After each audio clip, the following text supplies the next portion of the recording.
Bom dia, irmãos, graça e paz. Hoje nós vamos estudar a nossa quarta lição e continuaremos estudando as cartas às igrejas. Nós vimos 4 cartas domingo passado e hoje nós daremos continuidade e veremos as outras 3. Hoje a nossa lição está baseada em Apocalipse capítulo 3. Caso você tenha a sua revista, sugiro que pegue sua revista, sua Bíblia e acompanhe junto comigo.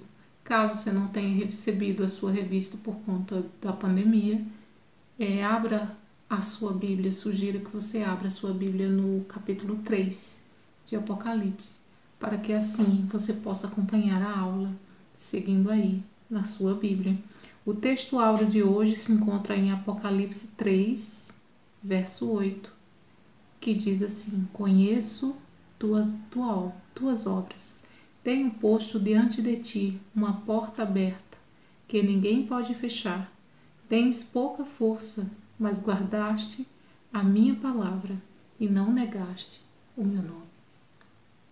Antes de começar a lição propriamente dita, feche seus olhos e vamos falar com o nosso Pai Celestial.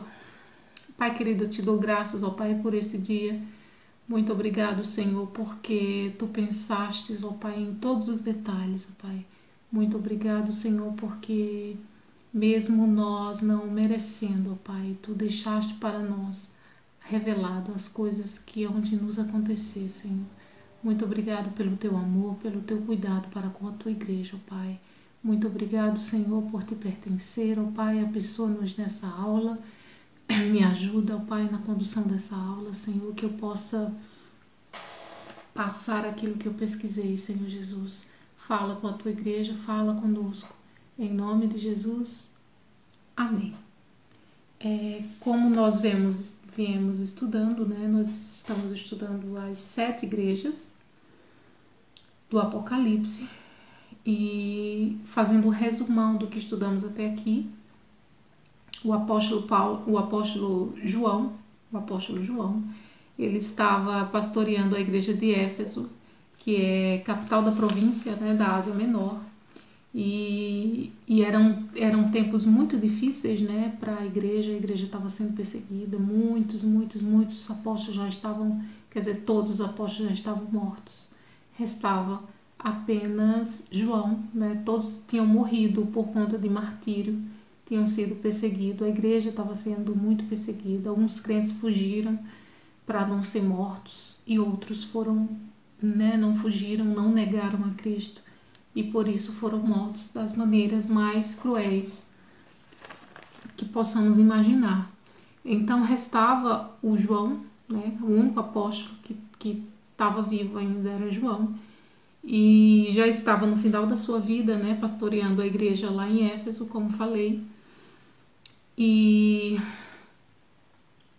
quando Domiciano, ele assumiu no ano 81, na era cristã, ele assumiu então o governo de Roma e de uma forma muito cruel, ele retoma o ataque à igreja, continua o ataque à igreja, porque ele se auto-intitulou Deus, então tinha um dia de culto para ele, ele queria que todas as pessoas prestassem culto para ele, e obviamente a igreja de Cristo não fez, o que causou nele muita ira. Então Domiciano começa a perseguir, continua a perseguição, que desde Nero já vinha essa perseguição.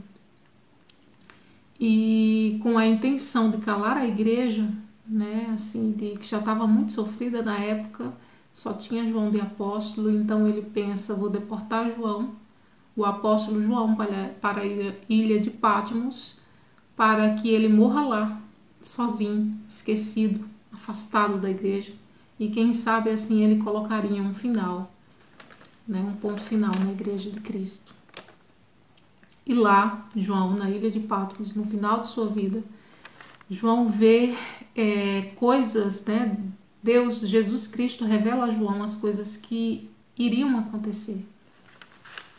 E num domingo, no dia do Senhor, foi o dia da ressurreição de Cristo, a igreja já se reunia no domingo nessa época. Então, João ouve uma voz como de trombeta, atrás dele e diz a ele: o que você vê, escreva, e manda às 7 igrejas da Ásia. E manda as 7 igrejas: Éfeso, Esmirna, Pérgamo, Tiatira, Sardes, Filadélfia e Laodiceia. E ele olhou para trás para ver quem falava com ele, e ele viu 7 candeeiros, que significa as 7 igrejas, e no meio dos 7 candeeiros ele viu um semelhante ao Filho do Homem. Ele vê Jesus Cristo agora como vencedor. João, que ficou responsável por cuidar da mãe, Jesus Cristo pediu para que ele cuidasse de Maria. Então João, que viu um Cristo humilhado, um Cristo açoitado, um Cristo que chorou, um Cristo que suou sangue de tanto medo, de tanto pavor. Agora o João vê um Cristo vencedor, um Cristo ressurreto, um Cristo glorificado. E a Bíblia nos conta que João cai por terra, como morto. E Jesus estende a mão, o Senhor estende a mão para ele, pega ele pela mão direita e diz: não temas, eu sou o primeiro e o último, aquele que vive. Eu já estive morto, mas eis que estou vivo para todo sempre, e eu tenho a chave da morte e do inferno.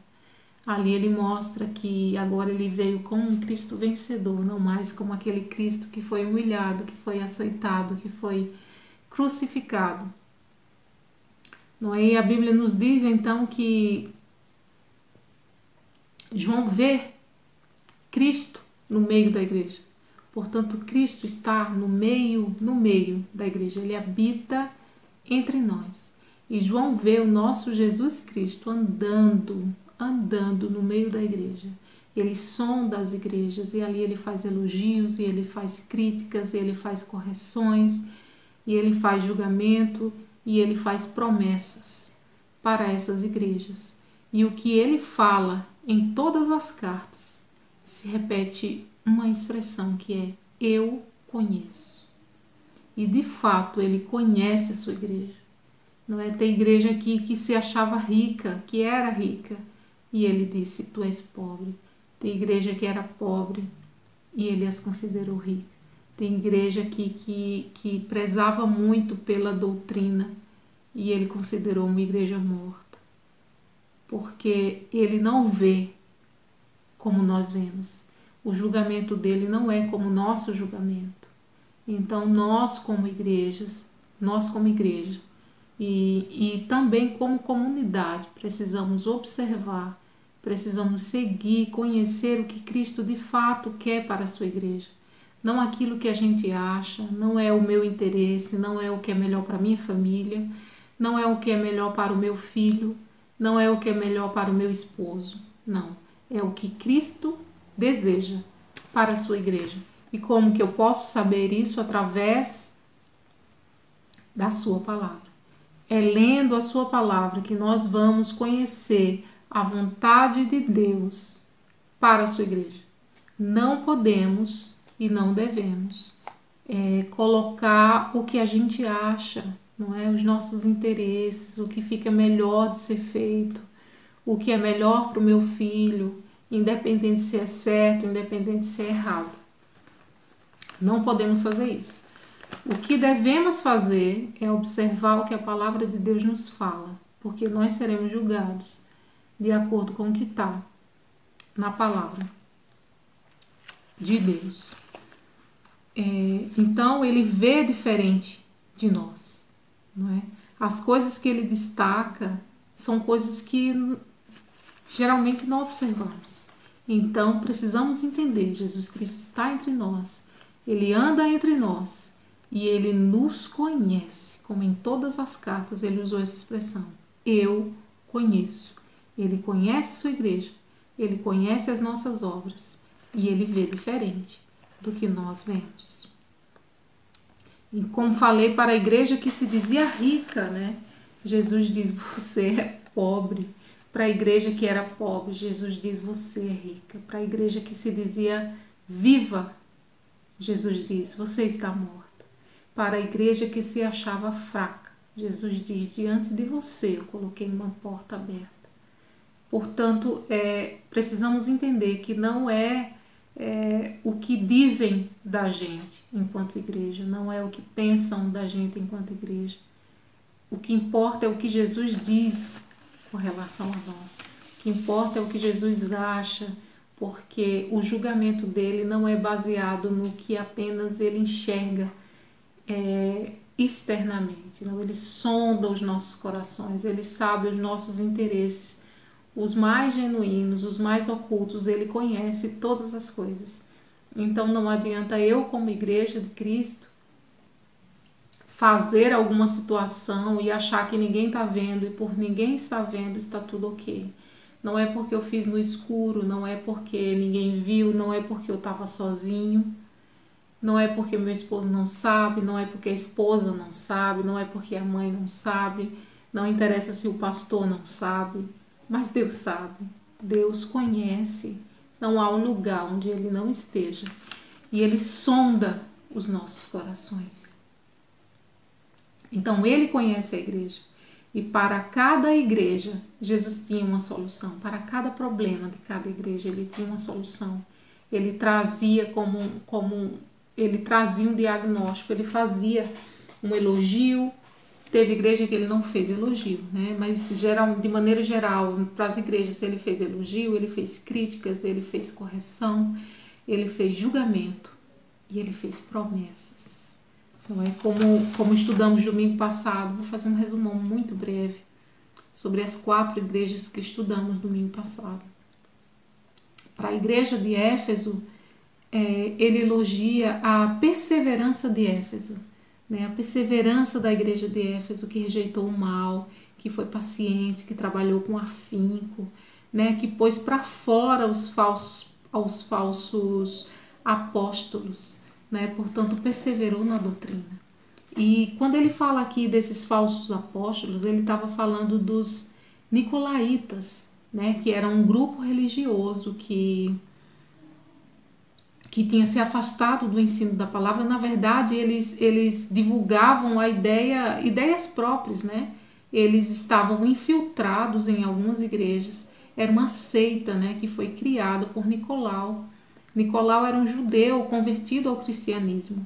Ele foi, inclusive, um dos 7 primeiros diáconos escolhidos, não é? E ele se corrompeu e ele fundou, então, essa seita, e estava infiltrado nas igrejas com algumas ideias próprias. E a igreja de Éfeso percebeu isso. Mas o fato dele ser um dos primeiros 7 diáconos e ter se corrompido, isso não significa, eu não posso dizer de maneira alguma que desde essa época os diáconos se corrompiam.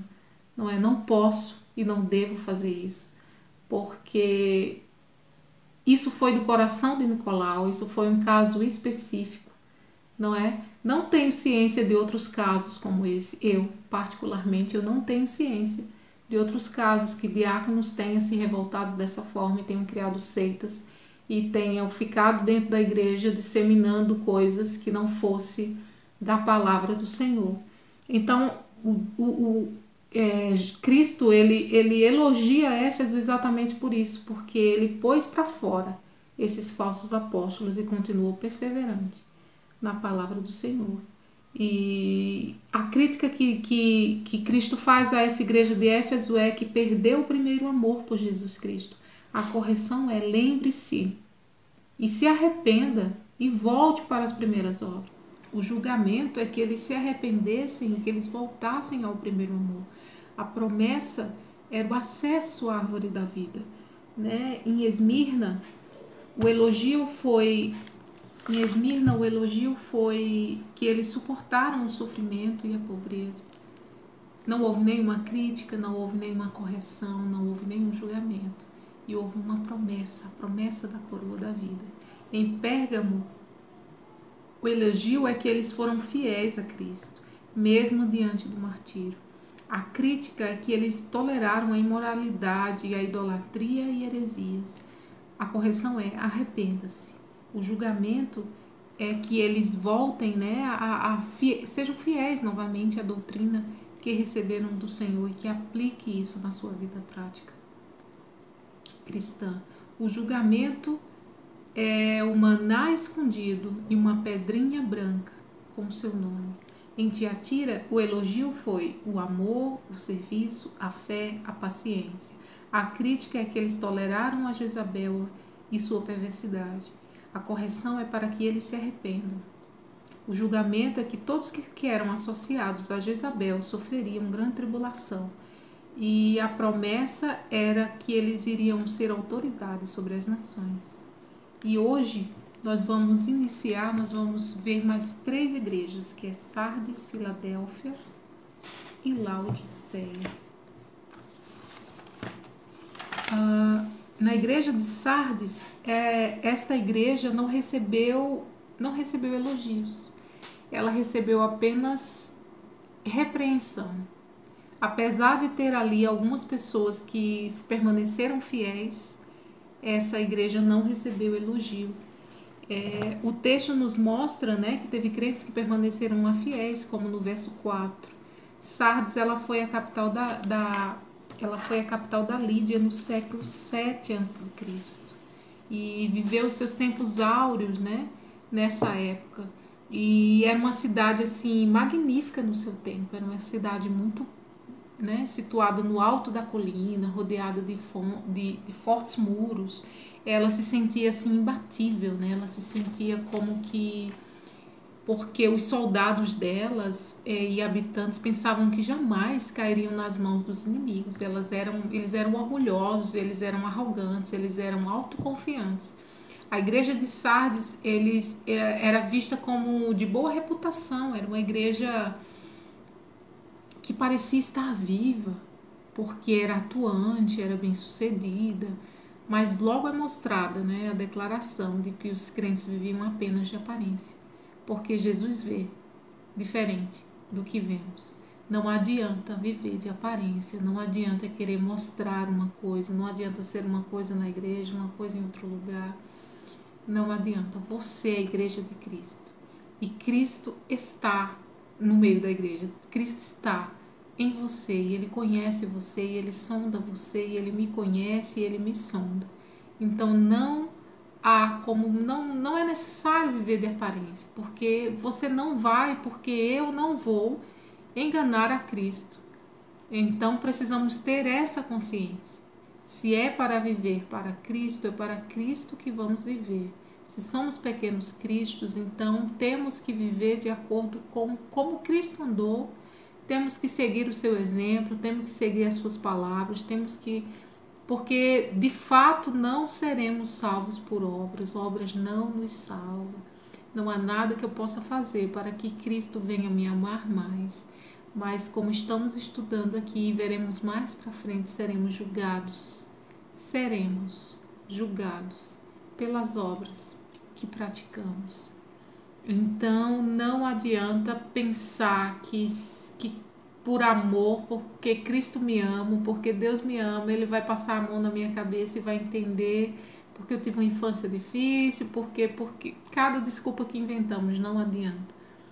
Cristo, Ele sonda os nossos corações, Ele sabe as nossas intenções.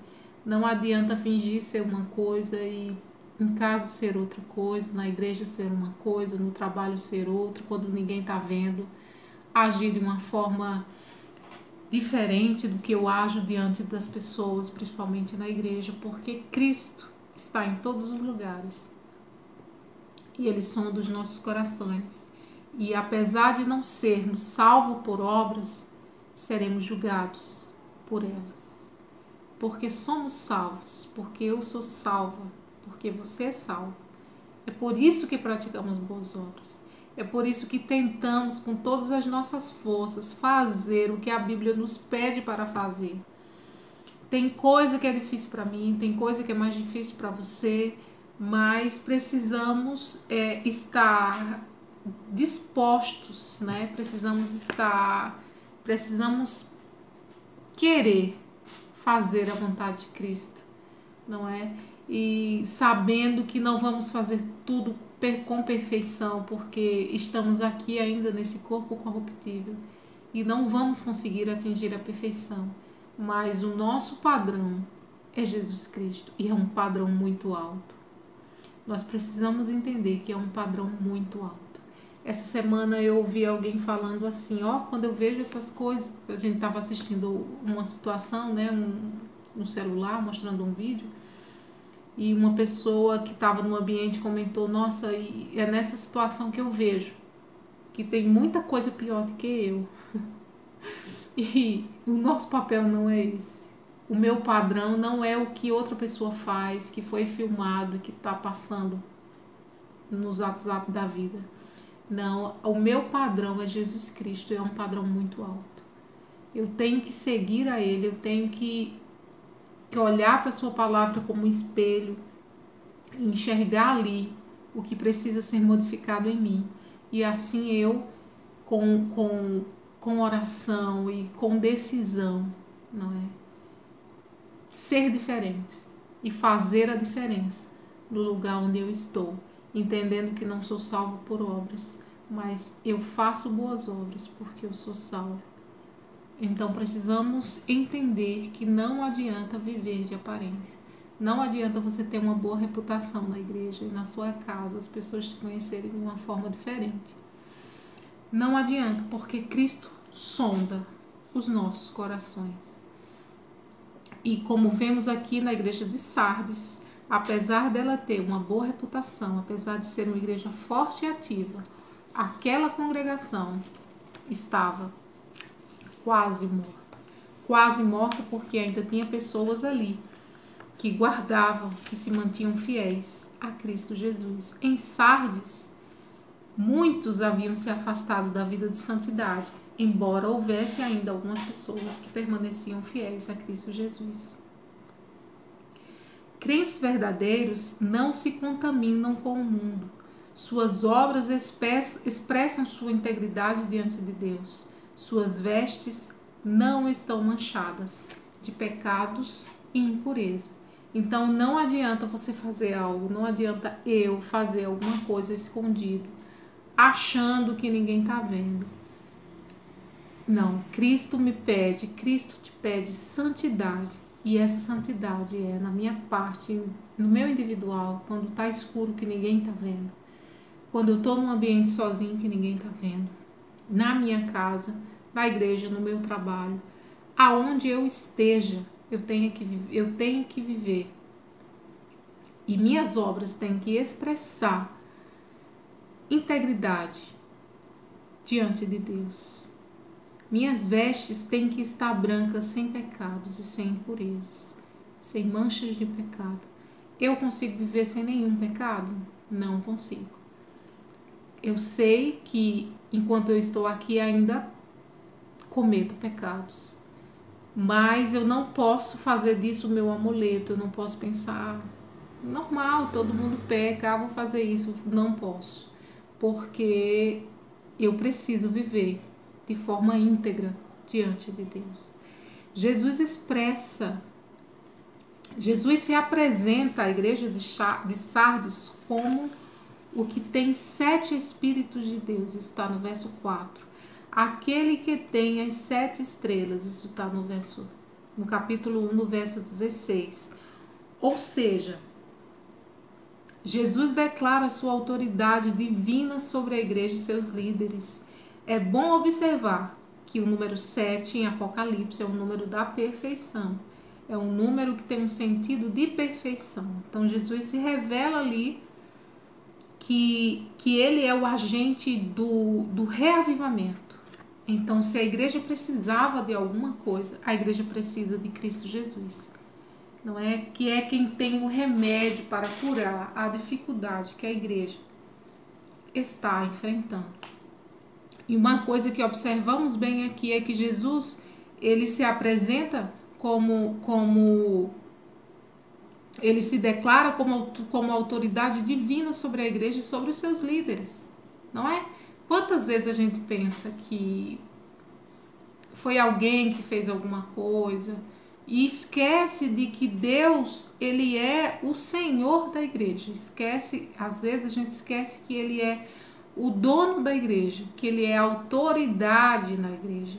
Então, quando alguém assume, ou quando alguém sai, ou quando passamos por algumas situações e alguém decida sair, ou por alguma situação alguém saia, eu não posso de maneira alguma, como igreja de Cristo que sou, e como igreja comunidade, minha igreja comunidade, eu não posso de maneira alguma dizer, então eu vou sair. Se tal pessoa saiu, eu vou sair.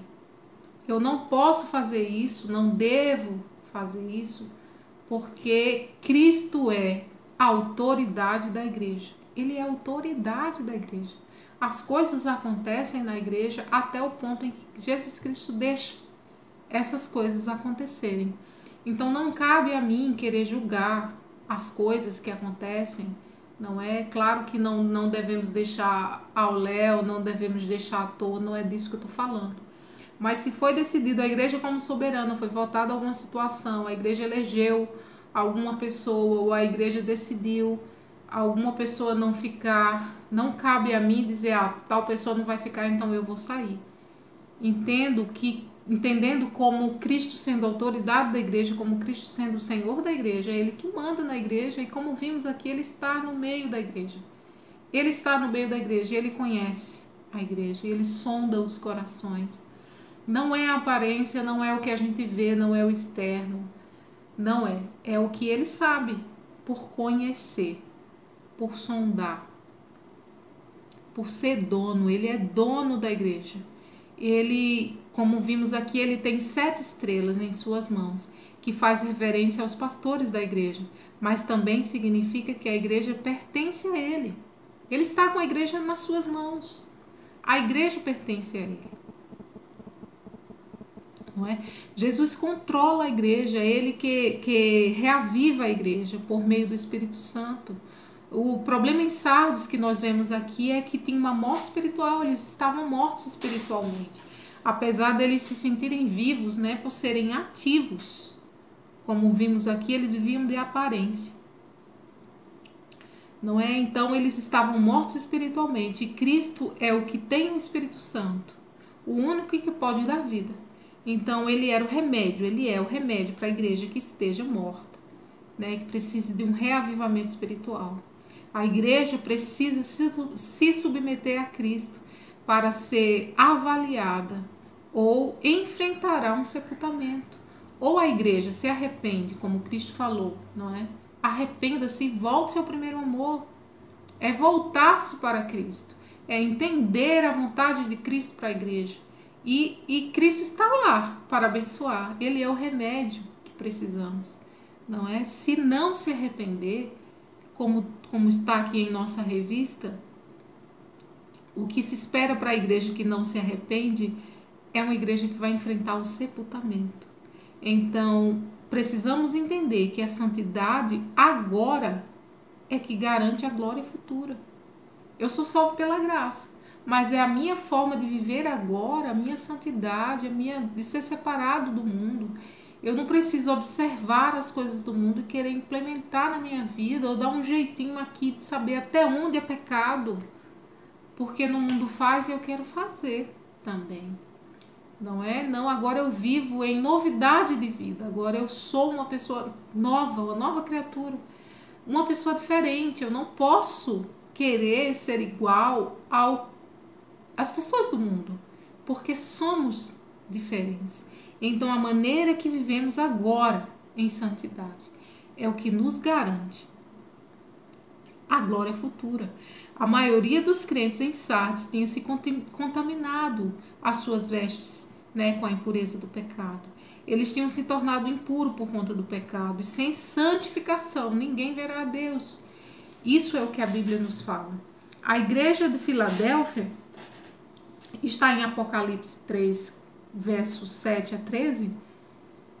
Foi uma igreja que agradou ao Senhor. Foi uma igreja que, embora tivesse pouca força, fosse pequena e com poucos recursos, né, com pouca influência, apesar das suas limitações materiais, havia se mostrado forte. Filadélfia era uma das igrejas mais jovens, né? Era a igreja mais jovem das 7 cidades. E Filadélfia agrada ao Senhor. O Senhor revela na igreja que quer um relacionamento o Senhor revela que na igreja o relacionamento prioritário era entre ele e a igreja. A igreja tinha um relacionamento com ele.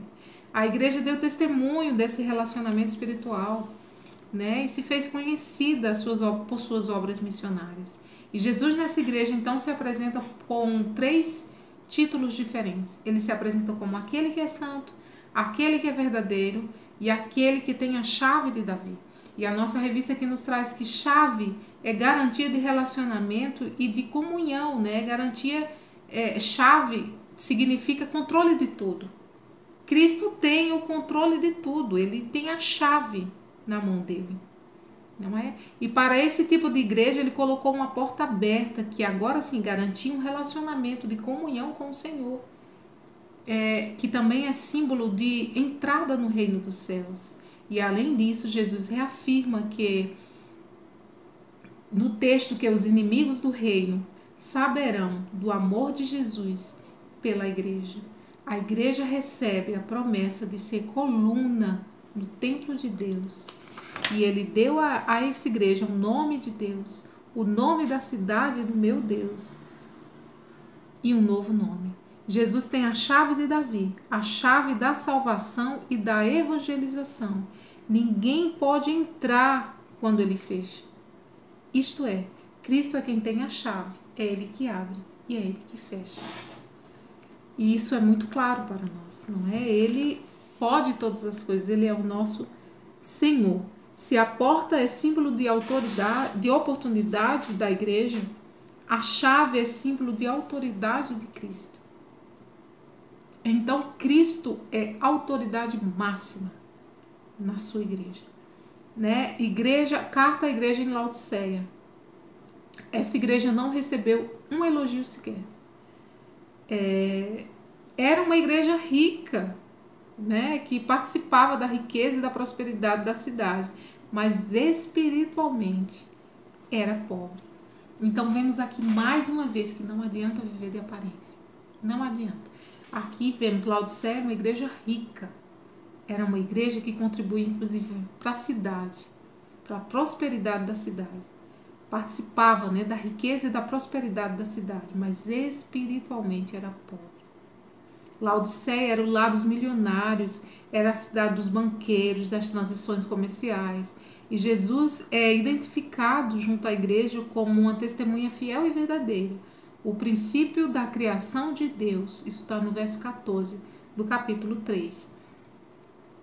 Então, a severa acusação à igreja de Laodiceia é que era uma igreja morna e arrogante e, por isso, cega. Advertências para essa igreja de se arrepender, de que buscasse riqueza espiritual, porque não adianta viver atrás de riquezas terrenas. Não adianta.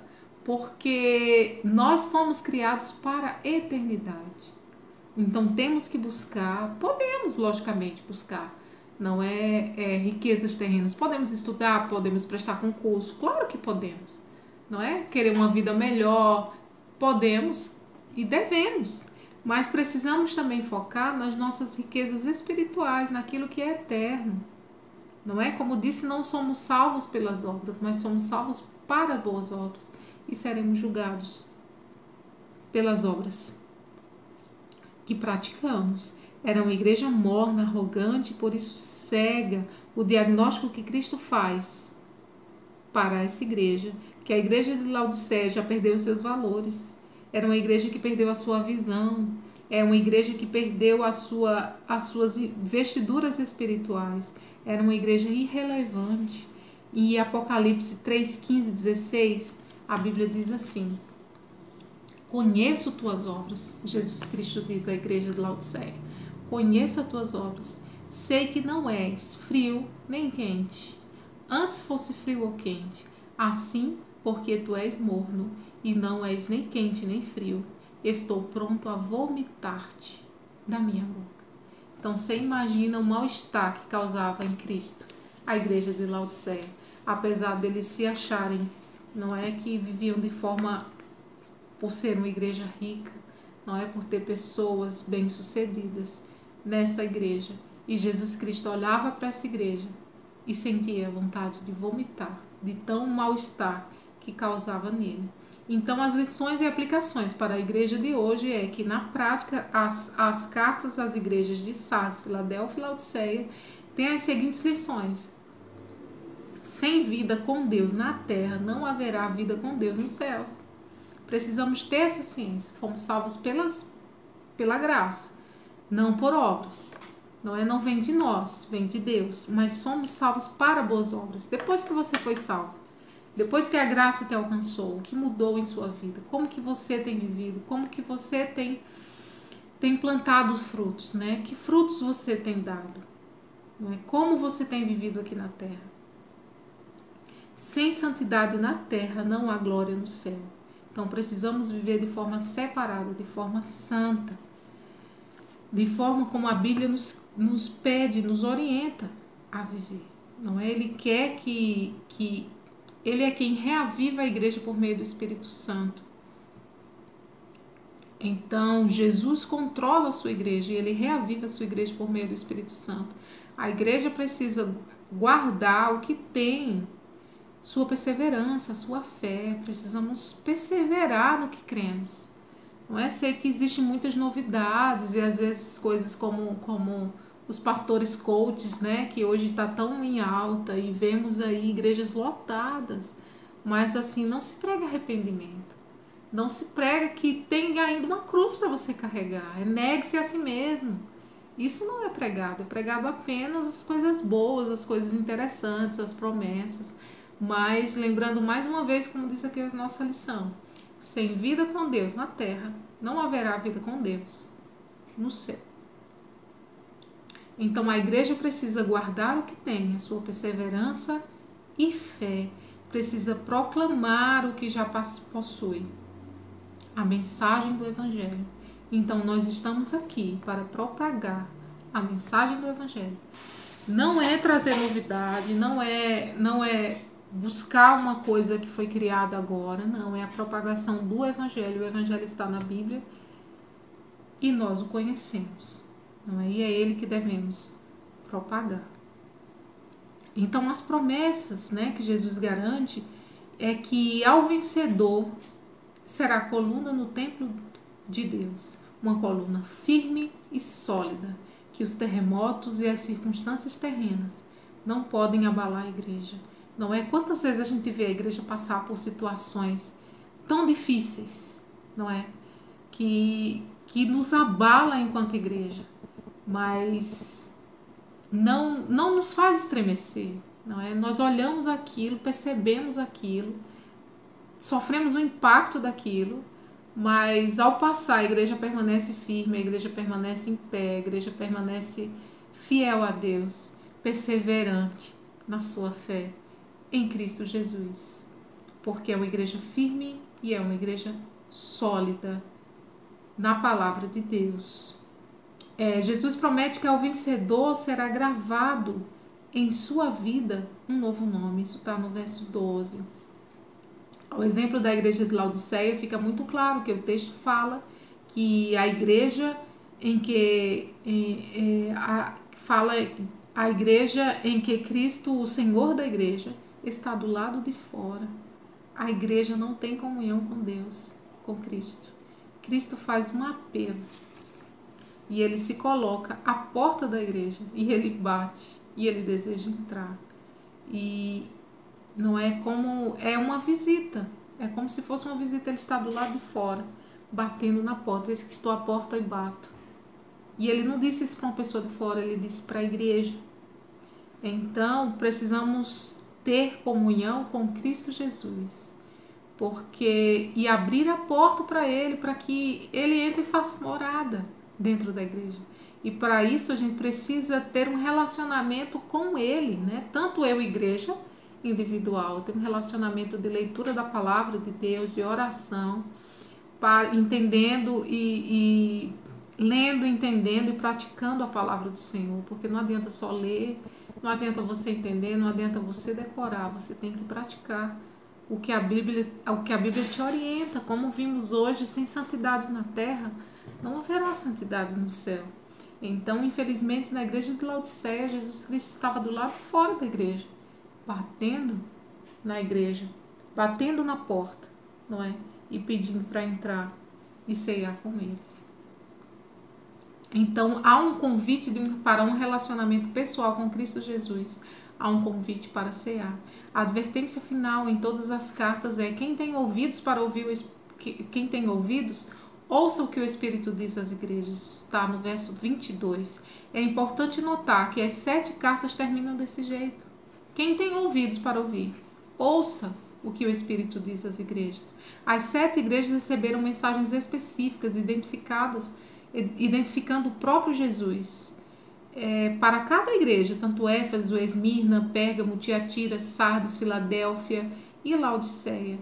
Como observamos, 7 vezes ele diz o verbo dizer em cada início da carta, referindo-se a Jesus Cristo. Está claro que Jesus Cristo aparece dizendo essa mensagem de aprovação e de reprovação para as igrejas. Quem tem ouvidos para ouvir, ouça o que o Espírito diz às igrejas. Hoje, os líderes das igrejas na atualidade precisam resgatar a nossa lição orienta, a capacidade de ouvir o que o Espírito continua dizendo para a igreja. E onde está o que o Espírito diz para a igreja? Onde que está escrito? Na palavra de Deus. Ouvi um pastor dizer esses dias, eu estava ouvindo uma pregação e ele falou assim que uma pessoa tinha dito para ele: não, mas eu queria... Ele perguntou, né, como que eu posso ouvir a Deus? E ele disse: leia a palavra, que você vai ouvir a Deus. E a pessoa disse: não, eu queria ouvir a voz de Deus alto. Eu queria ouvir, né, a voz de Deus alto. Ele disse: então leia a Bíblia alto. E é isso que devemos fazer, devemos ler a Bíblia, porque lá está todas as nossas orientações do que precisamos fazer, e em todas as áreas da nossa vida. Então, eu como igreja em particular, eu como igreja individual, né, eu preciso ter a palavra do Senhor como espelho, olhar para ela e refletir ali o que eu preciso modificar em minha vida.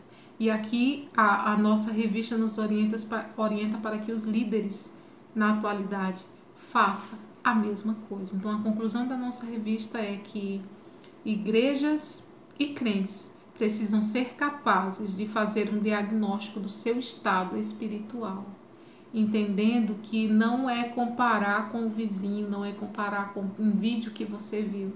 Não, você precisa se comparar com Jesus Cristo, porque Ele é a nossa referência. Então, se você estiver correndo um risco de ser encontrado enfermo a ponto de morrer espiritualmente, precisará diligentemente corrigir-se com Deus. A igreja precisa refletir sobre as oportunidades que devem ser potencializadas para os crentes, para que os crentes possam se dispor a servir ao Senhor. O que o Senhor deseja é que a igreja esteja vigorosamente, né, vivendo de forma vigorosa a sua vontade para a igreja, e também que essa igreja dê testemunho, não é? E que as igrejas não sejam achadas, nem as igrejas, nem os crentes sejam achados como mornos.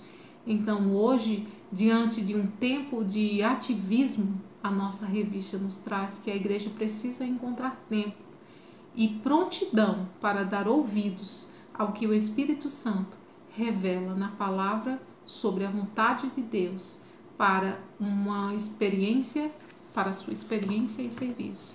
Então, eu como igreja, você como igreja e a igreja em comunidade precisa ouvir o que o Espírito diz à igreja. E para eu ouvir, eu preciso estar sensível, eu preciso ler a palavra, eu preciso ter intimidade. Que Jesus Cristo não esteja do lado de fora, batendo, pedindo para entrar, mas que nós permitamos que Ele entre, que Ele faça morada e que Ele tenha um relacionamento íntimo conosco e que Ele ceie conosco na nossa mesa e nós na mesa dele, não é junto com Ele.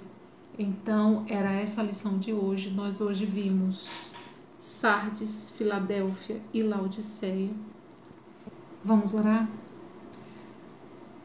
Pai querido, obrigado, Senhor, obrigado porque até aqui Tu tem nos sustentado, Senhor.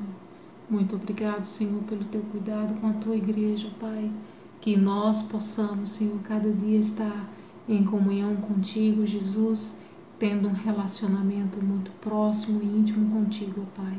Que eu, enquanto igreja, Senhor, eu deseje isso, ó Pai, e busque isso, Senhor, com todas as minhas forças, de ter uma intimidade contigo, Senhor, de ler a Tua palavra diariamente, ó Pai, de poder ouvir sobre a Tua vontade, sobre a minha vida. Nos ajuda, Senhor, nos conduza, Senhor, nos traga, Senhor, a consciência, aquilo que precisamos modificar em nossa vida, tanto de forma individual, Senhor, enquanto igreja comunitária, Senhor. Nos ajuda, Senhor, continua conosco a nos guiar, a nos proteger. Em nome de Jesus, amém. Até domingo que vem. Agora vai ter um intervalo e às 10 horas nós começaremos o nosso culto matutino. Deus te abençoe e até domingo que vem, se Deus quiser.